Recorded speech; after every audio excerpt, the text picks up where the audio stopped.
So in previous lessons, you learned about how abiotic factors can affect the population of a species. Now we're going to start focusing on biotic factors, or I'll call them biotic interactions between species. So how can living things and the interactions between them affect populations? Well, in this lesson, we start by just learning the names of 5 different biotic interactions. These are the 5: predation, competition, mutualism, commensalism, and parasitism. Those last 3 are all under a category called symbiosis. So we'll talk about them one at a time. So the first one is predation. Predation sounds like it comes from the word predator, and they are related. So predation is when one animal hunts, kills, and consumes another. The animal that hunts is called the predator, while the animal that gets hunted is called the prey. So predation is often called a predator-prey relationship. So here's just 2 pictures of examples of predation. On the left is a heron that's consuming a fish. So the heron hunts and consumes the fish. And on the right is a picture of a lion, and there's a bunch of zebras there. And zebras are a source of food for lions. So there's a predator-prey relationship there as well. Similar to predation is herbivory. So animals don't just eat each other, animals eat plants as well. Some of them do. So when an animal eats plants, we don't really call it predation, we call it herbivory. And that may remind you of the word herbivore, an animal that eats plants only. Okay, so there's the first biotic interaction. It's called predation. The next one is competition. So competition is when 2 or more organisms try to get the same resource, or in other words, 2 or more organisms compete for the same resource. So here's 2 examples. On the left is just a picture of some trees from an angle that makes them look really tall, and they're growing really tall to try to get closer to the sunlight. So trees and other plants have to compete for sunlight. So that's why they'll get tall, and that's why they'll branch out and produce leaves that are broad with a high area to try to capture more sunlight. Trees and plants also have to compete down below in the soil too, to try to get at water and other nutrients found in the soil. So that's why they'll develop roots and root systems to try to get those resources as well, competing with the other plants in the area. And on the right, I just have a picture of a pride of lions. So lions are social animals. Groups will come together and form what's called a pride. I think most prides have 1 male. Some, in more rare cases, I think will have more than 1 male.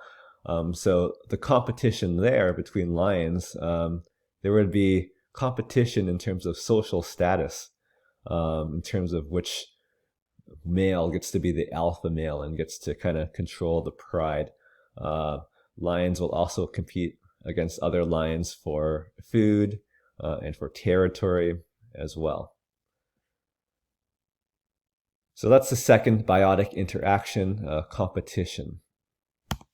The next 3 all fall under a category called symbiosis.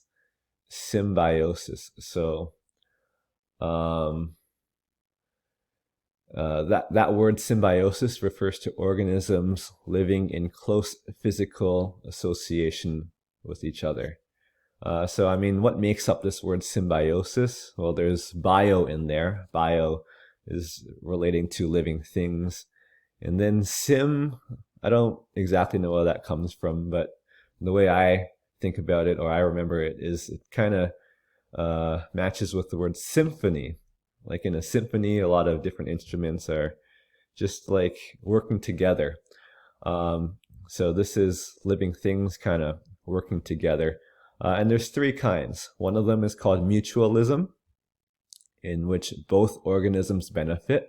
And this is the one highlighted on this slide because the example in the picture I have there is one for mutualism. It's a picture of a bee on a flower. So a bee is a type of a pollinator. Other pollinators would be butterflies and birds and other insects. So bees will go to flowers to get food or nectar. It's like a really sugary substance, which is good food for the bees. And in return, the bees help the flowers to spread their pollen to help with the flower's reproduction. So in order to reproduce and make new flowers, you have to have the pollen from one flower get to the reproductive organs of another flower. And flowers don't move by themselves, so they rely on other organisms called pollinators to help move their pollen for them.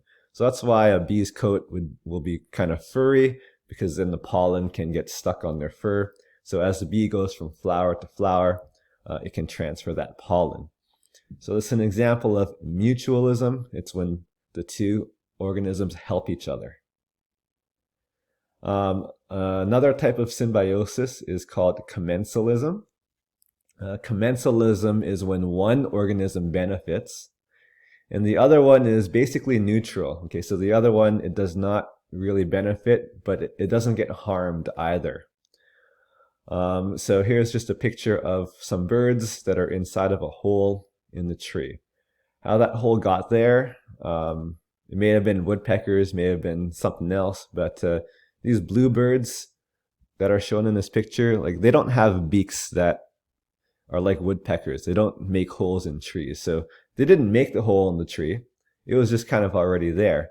So these birds went inside the hole to get some protection and to get some shelter. So the birds are going to get some benefit out of this tree, whereas they didn't harm the tree and they're not helping the tree either. So the tree is kind of neutral in the situation. So when one organism gets helped and the other one, it's more or less neutral, that's called commensalism. It's another type of symbiosis where organisms are living in close physical association. And the final one is called parasitism. Parasitism is between two organisms, a parasite and a host.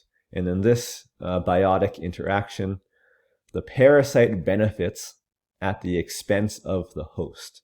So the parasite gets stuff out of the relationship, whereas the host gets harmed in this relationship. So it's not neutral, it gets harmed. So this is a parasitic relationship.